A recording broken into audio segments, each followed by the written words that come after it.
Welcome back to Conflicts of Interest. This is episode 819, and today is July 14th, 2025. I'm the host of this show, Kyle Anzalone.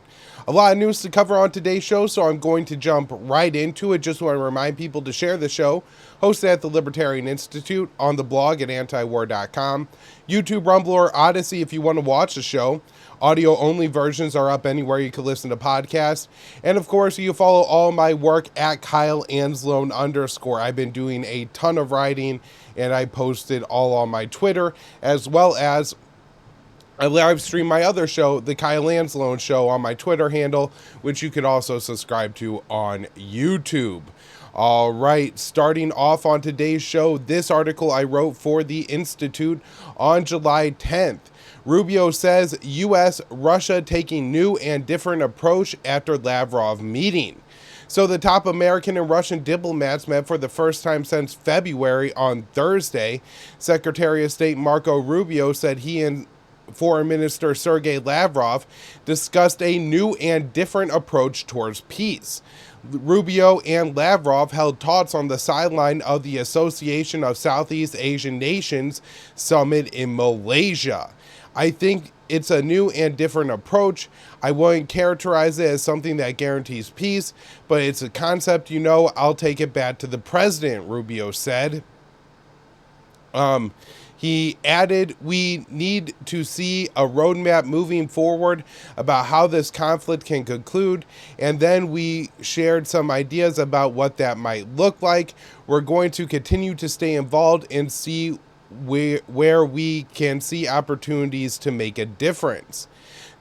Rubio and the State Department said the talks lasted about 50 minutes.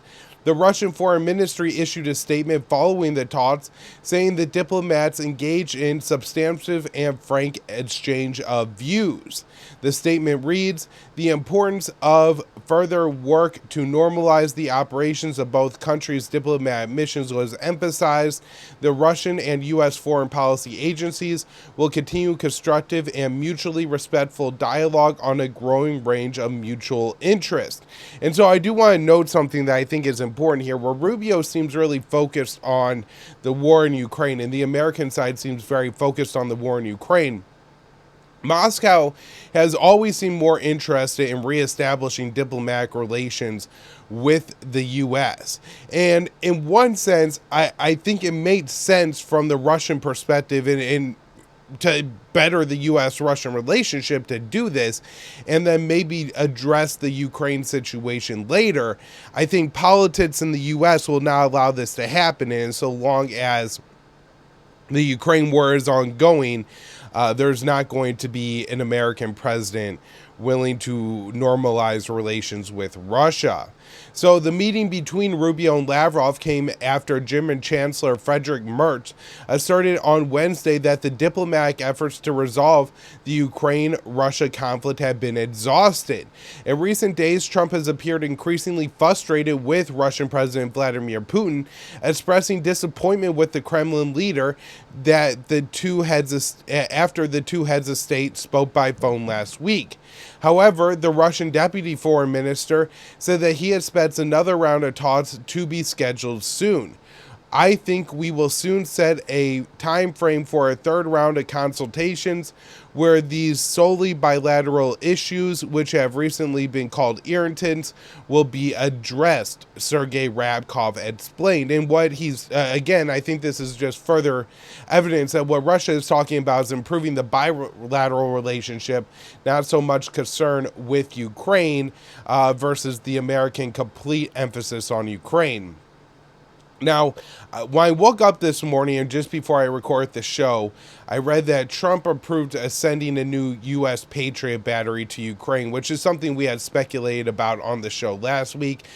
There is some reports that he's going to have the Ukrainians pay for that.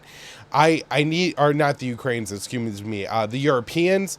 I need to do some more reading, and we will cover that on the show later in this week, but it is a big story, and I did just want to mention it on today's show. Now, a couple other stories dealing with the war in Ukraine. Ukraine claims to damage Russian fighter jet missile factories. So Ukrainian officials say they were able to cause damage to multiple Russian armed production plants. Russian officials reported that Ukrainian aerial attacks hit civilian targets. So Kiev claimed to have conducted a successful drone attack in Russia overnight Thursday. Ukrainian military officials reported causing damage to a factory that produces fighter jets located approximately 80 miles south of Moscow. Additionally, officials said a missile plant was hit in the Tula region. The mayor of Tula confirmed a strike in the region, reporting one person was killed and another was injured, but didn't elaborate on what that target was. Moscow also claimed an apartment building had collapsed due to a Ukrainian strike in the Russian annexed Kherson region, so this would be in southern Ukraine. The Russian Defense Ministry said that it downed 115 Ukrainian drones overnight, didn't confirm any of the strikes.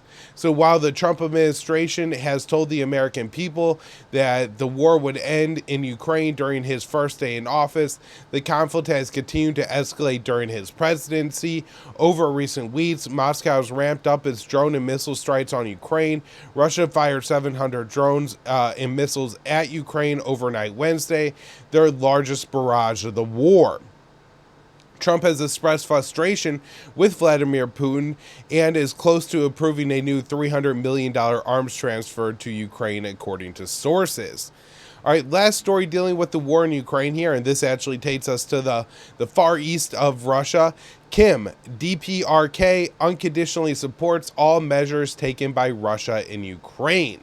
So during a meeting between Russian Foreign Minister Sergei Lavrov and North Korean Supreme Leader Kim Jong-un, Supreme Leader Un expressed deep commitment to Moscow's war in Ukraine. Kim Jong-un reaffirmed that the DPRK, which is the official name Democratic People's Republic of Korea, is ready to unconditionally support all measures taken by the Russian leadership as regards of eradicating of the root cause of the Ukrainian conflict. Last year, Russian President Vladimir Putin and Kim signed a pact agreeing to provide mutual military assistance. Following the implementation of the agreement, North Korean soldiers were deployed to Russia to fight against Ukrainian soldiers who invaded the Kursk region. State media in Pyongyang celebrated the North Korean soldiers' role in aiding Russia's victory in Kursk, saying, "It is a source of pride for our state and our great dignity for our people to have such excellent soldiers. The victorious conclusion of the operations for liberating the Kursk area is a victory of justice over injustice and, at the same time, a new chapter of history which demonstrates the highest strategic level of the firm militant friendship between DPRK and Russia." During this weekend summit with Kim, Lavrov expressed the Russian appreciation for the North Korean support in Ukraine, saying the Russian side expressed its sincere gratitude for Pyongyang's consistent support in principle of the Russian special military operation and the participation of fighters from the Korean People's Army in ousting Ukrainian nationalists and foreign mercenaries from the Kursk region, he said. Russia's state media also report that North Korea's leader and top Russian diplomat discussed the U.S. role in increasing tension on the Korean peninsula. Lavrov explained the sides agreed that the rise in tensions in sub-region was caused by the United States and its allies increasing their military activity and conducting increasingly frequent military maneuvers involving nuclear weapons. And so I find all this just really interesting that, we continue to have the increase in ties between Pyongyang and Moscow. All right, Marjorie Taylor Greene doing some good work in Congress. Rep. Greene wants to remove $500 million in military aid for nuclear-armed Israel from National Defense Authorization Act. So Rep. Marjorie Taylor Greene, or MTG, has said she will be introducing an amendment to remove $500 million from the military aid for nuclear-armed Israel from the 2026 Defense Authorization Act, or NDAA, marking a rare acknowledgement of Israel's nuclear weapons from a member of Congress. So, Dave explains that the U.S. has a policy of ambiguity towards Israel's nuclear weapons program and does not acknowledge its existence or pressure Israel to sign the Nuclear Proliferation Treaty. It's estimated that Israel has somewhere between 90 and 300 nuclear weapons. So Green told Steve Bannon on his War Room podcast, "I'm entering amendments to strike $500 million more for nuclear-armed Israel, and it's important to say nuclear-armed Israel because they do have nuclear weapons. And we're already giving them $3.4 billion every single year. From the State Department, $3.4 billion every single year. They don't need another $500 million in our defense budget, and that's for the American people's defense." And so what Green is kind of explaining is that there's two piles of money that the U.S. gives to Israel every year. 500 comes in annual appropriations from Congress, which, could be more and has been more since October 7th. But there's 500 million there. The U.S. has also, under Barack Obama, which I would guess should be expiring soon, send a memorandum of understanding between the U.S. and Israel, where we agreed to give Israel $3.3 billion every single year. And so that is the kind of the two places the money comes from. And so I guess Green is saying that she can't undo the memo, but she's undoing the congressionally appropriated funds. So the U.S. has also provided additional money to Ukraine since October 7th and has financed roughly 70% of Israel's war-related military spending since October 7th, which is just absurd. Trump talks about how Ukraine and the Europeans aren't paying their fair share for the Ukraine war. Certainly the Israelis are not paying their own share for their wars of aggression. So Green went on to stress the importance of acknowledging Israel's nuclear weapons. And Israel, you can nuclear-armed Israel. I think it's really important to phrase it that way. Nuclear-armed Israel doesn't need 500 more from the American people. Our government just bombed Iran on their behalf and destroyed their nuclear, she said. The ambiguity around Israel's nuclear weapons program allows the U.S. to provide military assistance without worrying about the Stymgation Amendment, a foreign assistance law that prohibits aid to countries that traffic in nuclear enrichment equipment or technology outside of IAEA safeguards. And because Israel isn't a party to the NPT, it's not technically legal that the U.S. is giving them these funds. Next up, this article I wrote for the Institute on June 10th. Trump administration using Canary mission to target pro-Palestinian activists. So the Donald Trump administration is using the Canary Mission's website to target foreign students with deportation. The Canary Mission is an anonymous database that uses McCarthyite tactics against people expressing pro-Palestinian views or criticism of Israel. So during a trial challenging the Trump administration's policy on Wednesday, a federal judge asked, "Many of the names of students protesters provided to you for the Office of Intelligence to produce reports of analysis on came from the website of the Canary Mission." Peter Hatch, a senior Department of Homeland Security investigations official, responded, "It's true, many of the names, or even most of the names, came from that website, but maintained that the agency relied on other sources. The Canary Mission denied it had direct contact with the Trump administration." Hatch added that there was no official ties between the Canary Mission and the U.S. government. The Canary Mission targeted Ozturk, a Turkish graduate student at Tufts University, and accused her of anti-Israel activism before she was arrested by mass police officers on the streets of Somerville, Massachusetts earlier this year. The Trump administration attempted to expel her from the country over an op-ed she co-authored for a Tufts University student newspaper. So the mission also blacklisted Palestinian activist and former Columbia grad student Mahmoud Khalil before he was targeted with deportation by the Immigration and Custom Enforcement last March, months before his arrest. The organization said Khalil participated in the pro-Hamas encampment at Columbia University in April of 2024 as a lead negotiator on behalf of the Columbia University Apartheid Divestment and anti-Israeli student coalition.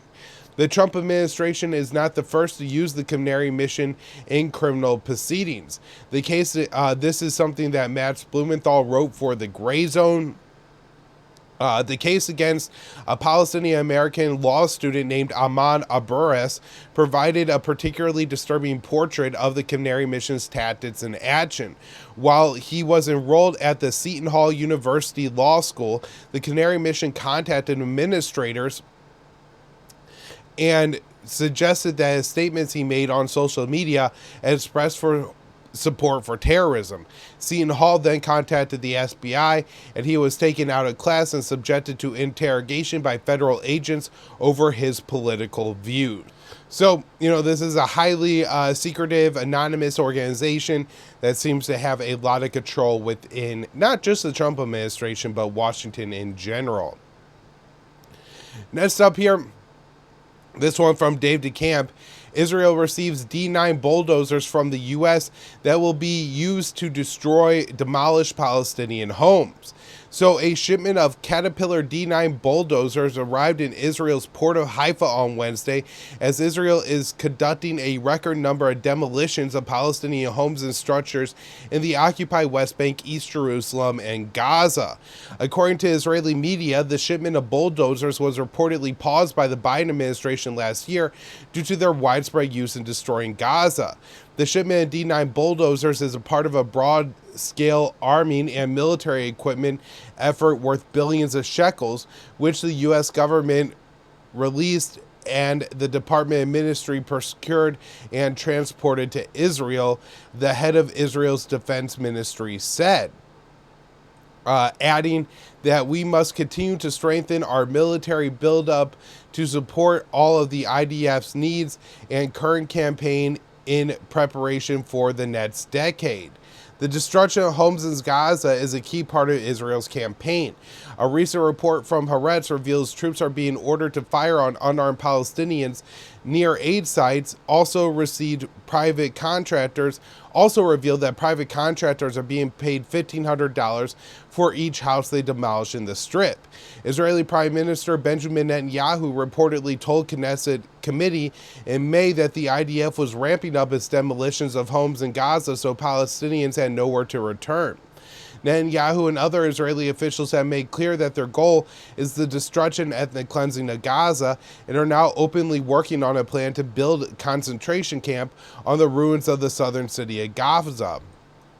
Also worth noting here, I think that Israel has a way to automate these D9 bulldozers and basically just allows them to destroy Gaza on automation at times during this conflict.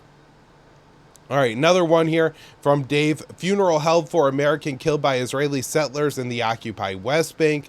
A funeral was held on Sunday near the Israeli occupied West Bank, city of Ramallah, for a 20-year-old American citizen, Salafi or Saif Muslet, and he is from Tampa, Florida, and he was killed by Jewish settlers on Friday while visiting his family. He and another Palestinian man, Muhammad al-Shalabi, 23, were killed in a settler attack near the village of Sinjal. He was beaten to death while al-Shalabi was shot in the back. Their bodies were carried through the streets of the village on Sunday. A funeral has been delayed for a day to allow the American's father to arrive from the United States. And of course, if there was any consistency here, the United States government would be really outraged about an American being killed overseas. But because, these people are Palestinians and the U.S. policy in Israel is really just about supporting and furthering what Tel Aviv wants, of course, no one cares. In Washington, that is. I do think the American people care to some degree. All right, next up here, U.S. officials bypass objections to rush $30 million to aid agency accused of participating in Gaza genocide. So U.S. officials ignored dozens of objections and waived several required safeguards to rush millions of dollars to the Gaza Humanitarian Foundation, or the GHF. Amnesty International has labeled the GHF as a tool of Israel's genocide in Gaza. Reuters reports that the acting director of the State Department's Office of Foreign Assistance, Jeremy Lewin, overrode 9 mandatory counterterrorism and anti-fraud safeguards and ignored 58 objections identified by State Department staffers to expedite a $30 million payment to the GHF. Lewin worked with the so-called Department of Government Homeland Security, or Department of Government Efficiency, or DOGE, before moving over to state. In an email, Lewin told staffers at USAID that the payment needs to happen ASAP and said it has strong support in the White House. A report by Amnesty International found the GHF has been used as a tool by Tel Aviv to carry out ethnic cleansing of Gaza.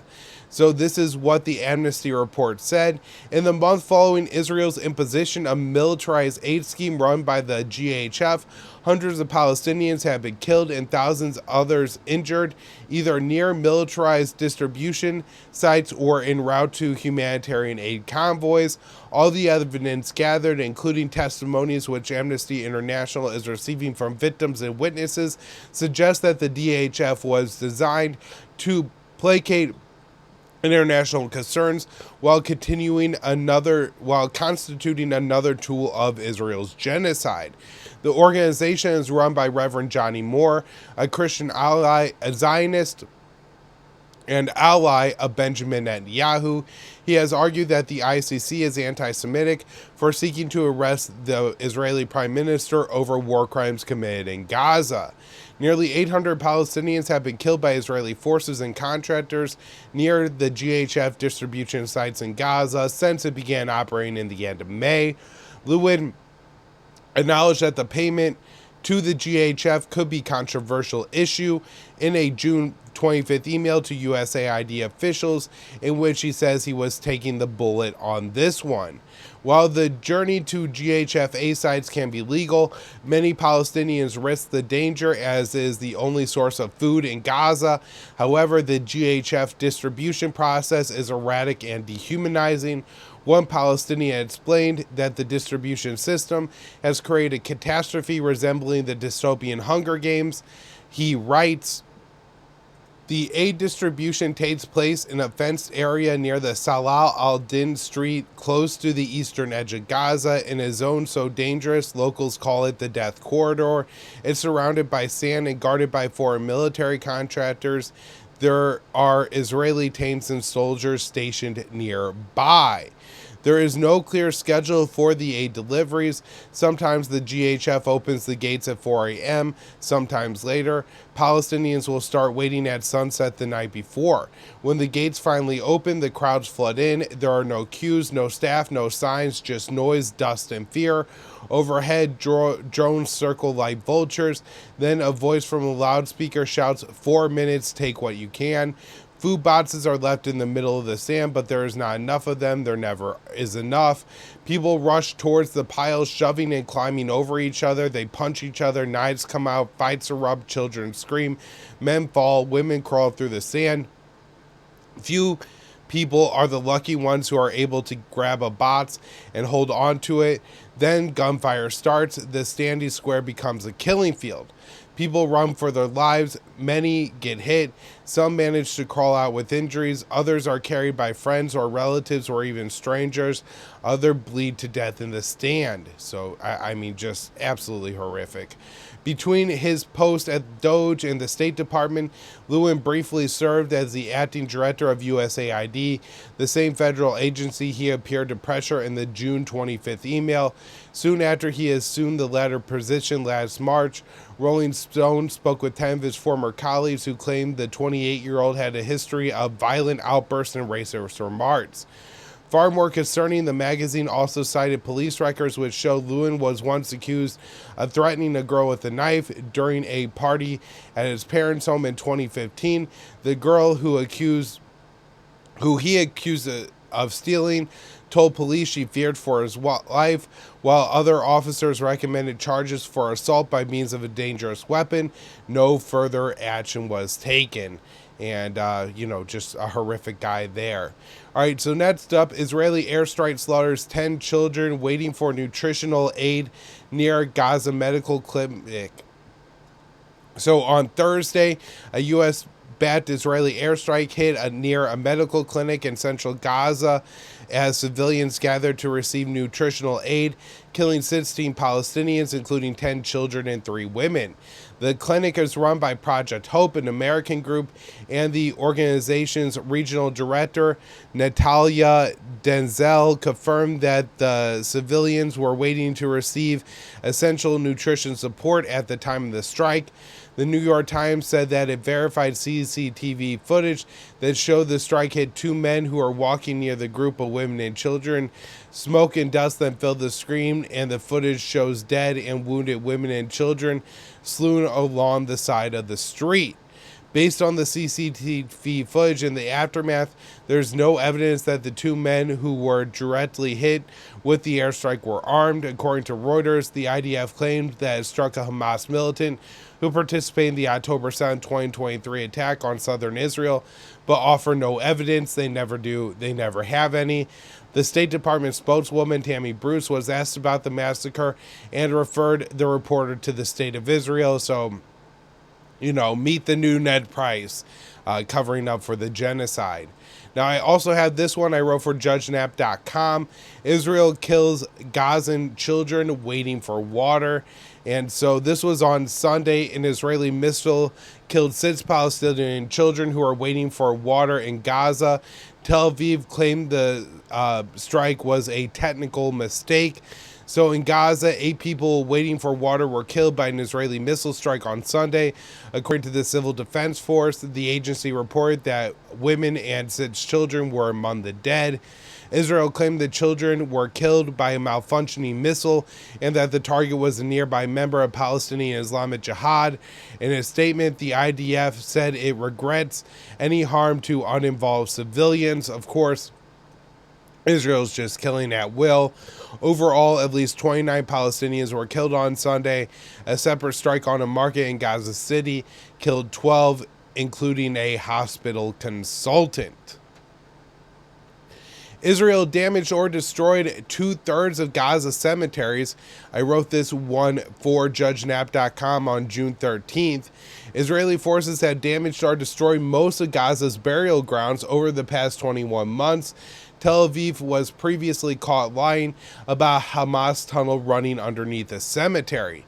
So Gaza's Ministry of Religious Endowments reports the Israeli occupation has completely or partially destroyed nearly 40 out of the 60 cemeteries across the Gaza Strip during its brutal war of extermination.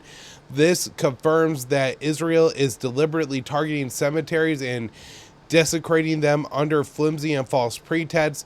We call on international legal and human rights institutions as well as the global community to urgently open an international investigation into this heinous crime and to uphold their moral and humanitarian responsibilities. Israel's destruction of cultural sites is further evidence that Tel Aviv's goal is ethnic cleansing of Palestinians. While Israel has attempted to justify destroying cemeteries as necessary for military purposes, CNN debunked that claim last year. They actually let a CNN reporter into Gaza, I guess expecting that he would just, read the script and agree with whatever they said. And they said, we had to destroy this cemetery because there was a Hamas tunnel running under it. But then when he was shown the exit and the entrance to the tunnel, it wasn't clear that the tunnel would run under that cemetery. And when he asked for, more proof, the Israelis said, you're not going to get it. It's too dangerous. And he actually reported that, which I'm guessing is part of the reason why Israel doesn't allow any foreign journalists into Gaza seemingly at all at this point. Another one for JudgeNat.com. Former Israeli Prime Minister plans will turn Gaza into a concentration camp. So the former Israeli leader Ehud Olmert said Tel Aviv's plans to create a humanitarian city in the southern Gaza is a concentration camp to facilitate the ethnic cleansing of the Strip. In an interview with The Guardian, Olmert said, "It's a concentration camp. I am sorry. If they, Palestinians, will be deported into a new humanitarian city, then you can't just say this is a part of the ethnic cleansing. When they build a camp where they plan to clean more than half of Gaza, then the inevitable understanding of the strategy is that it is to not save Palestinians, it is to deport them, to push them, and to throw them away. There is no other understanding that I have, at least." Israel is considering a proposal that would see Tel Aviv use a 60-day ceasefire with Hamas as an opportunity to set up a place to force Palestinians. The concentration camp will be a tent city controlled by Tel Aviv on the ruins of Rafah. Israel will first move 600,000 Palestinians into the camp, then the rest of the people of Gaza. Olmert also had harsh criticism of Israeli settler violence in the West Bank, and I believe he made these comments before the two people, including one American, were killed in the West Bank. He said, "It is unforgivable, unacceptable. There are continuous, operational, organized, orchestrated in the most brutal criminal manner by a large group. There is no way they can operate in such a consistent and massive and widespread manner without a framework of support and protection which is provided by the Israeli authorities and in the occupied Palestinian territories." And so he's saying that, the settlers get support from the Israeli military to commit their crimes. All right. This one, back to the Institute. Iran tells UN Secretary General that the U.S.-Israeli airstrikes violated international law. James Rushmore wrote this one on July 11th. Iran is accusing Israel and the United States of violating the UN Charter, the Iranian state-owned Press TV reported on Thursday in a letter to the UN Secretary General Antonio Guterres and the Security Council President. Iranian Ambassador Amir Shahid Averhin condemned the joint U.S.-Israeli attacks on Iran, saying they breached international law. Attached to the letter was a report from the Iranian Ministry of Foreign Affairs detailing the attacks. And I do think that these attacks did a lot of damage to international law. If you think about Iran complying with the IAEA and allowing sanctions of their nuclear program, a part of this was meant to be a defense against a preemptive or unprovoked or, just aggressive Israeli and U.S. war against Iran, because Iran clearly isn't making a nuclear weapon. Yet, just lies from Tel Aviv and Washington allowed them to wage this war. And so I think it's going to make Iran and probably other countries, skeptical of being part of the IAEA. But also, why be a part of the United Nations at all when the things that the United Nations are supposed to prevent, like aggressive wars, are being encouraged effectively by the main backers of the UN, the U.S. And so this is a real problem. All right, next up here, Iranian president injured by Israeli attack during the war. And so according to Iranian state media, the president's leg was injured by an Israeli attack on June 16th.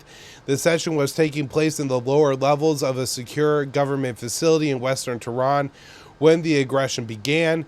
The assault was modeled after an Israeli plan to assassinate Hezbollah leader Hassan Nasrallah, involving the launch of 6 bombs or missiles aimed at entry and exit points to block evacuation routes and disrupt ventilation. Nasrallah was a longtime leader of the Lebanese group, was killed in September by a massive Israeli bombing campaign in Beirut. Israel started its aggressive war against Iran on June 13th. The opening attack targeted a number of high-ranking Iranian leaders and nuclear scientists. Tehran says over 1,000 people were killed and 5,000 injured by Israel during the war. Tel Aviv claims it started the war to prevent Tehran from building nuclear weapons. However, the International Nuclear Watchdog and the U.S. intelligence community assessed that Tehran was not attempting to weaponize a civilian nuclear program. The Israeli war appears to be aimed at toppling the Iranian government. Several top military officials were assassinated. Additionally, Israeli intelligence made calls to other high-ranking Iranian officials demanding that they make videos announcing their rejection of their government or Israel would kill their families. The Israelis started conflict and shortly after the U.S. dropped its largest non-nuclear bombs on 3 Iranian nuclear facilities, and Tehran responded by launching a missile salvo at an American airbase in Qatar. So, that's a pretty interesting development. And then this next one, the Iranian foreign minister says nuclear talks with the U.S. must include assurances of no future attacks. So the Iranian foreign minister explained that Tehran was still open to nuclear negotiations with Washington, but the White House must give assurances that the U.S. or Israel would not launch another aggressive war against the Islamic Republic. So the foreign minister said, "We have always been ready to engage in dialogue regarding our nuclear program, but we will continue to in the future. But naturally, there must be assurances that any future negotiations will not be turned into a war by the United States or other countries." In April, Tehran began negotiations with the Trump administration on a deal that would have provided additional inspections and limitations of Iran's civilian nuclear program to ensure the Islamic Republic is not secretly building a nuclear weapon. On June 2nd, Israel launched an aggressive war against Iran that killed over 1,000 people, including top officials and nuclear scientists. The initial attack took place just 2 days before Iran and the U.S. were set to engage in another round of nuclear negotiations.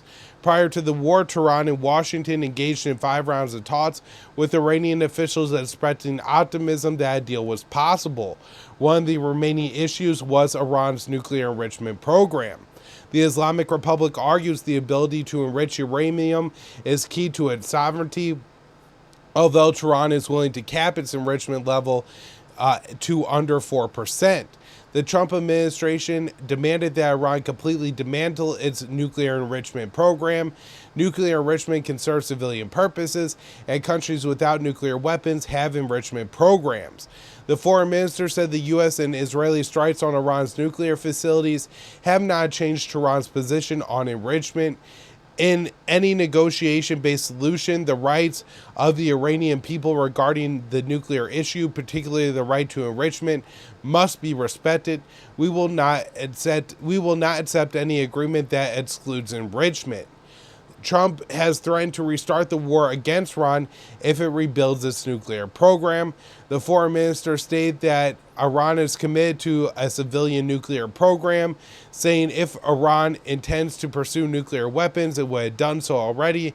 The Islamic Republic adheres to a principle rooted in Islamic and humanitarian beliefs, noting that he was reflecting the viewpoint of the Iranian supreme leader. All right. Wrapping up here today with this story, Yemen's Houthis committed to ceasefire with the U.S. So Yemen's Houthi have attacked, or Ansar Allah, have attacked multiple ships in the Red Sea leading to Israel and fired a couple missiles at Israel. This was always the deal. They said they are willing to agree to a ceasefire with the U.S., but not with Israel.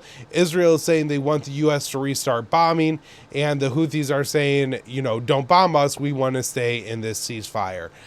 So interesting developments in Yemen.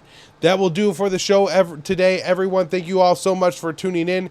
Back with more episodes of the Kyle Anzalone Show this week, Monday, Wednesday, and Thursday at 4:45 Eastern Time. Be sure to subscribe to the YouTube channel. It's the first link in the show notes page. Thanks, everyone.